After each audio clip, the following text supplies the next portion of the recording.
La grande rouge avait l'iPhone 16 Pro Max et j'ai changé pour l'iPhone 17 Pro. Alors, il y en a plein qui vont te dire, mais frérot, pourquoi t'as fait ça? Il n'y a qu'un an qui change, il n'y a aucune différence. Et attention, je les rejoins là-dessus, entre le 16 Pro Max et le 17 Pro, en termes de performance, il n'y a absolument rien qui change. Mais moi, je te comprends.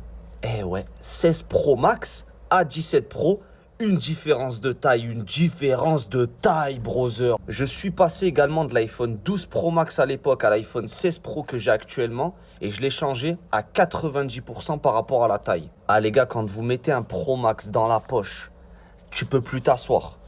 Tu l'as à la main, ça tord le doigt. En fait, je trouve les Pro Max encombrants. C'est galère, je trouve, à partir du moment où tu le transportes d'une façon basique, la poche et basta. Mesdames, quant à elles, en général, mettent leur téléphone dans le sac, etc. et ne voient pas trop l'inconvénient, l'encombrement d'un Pro Max.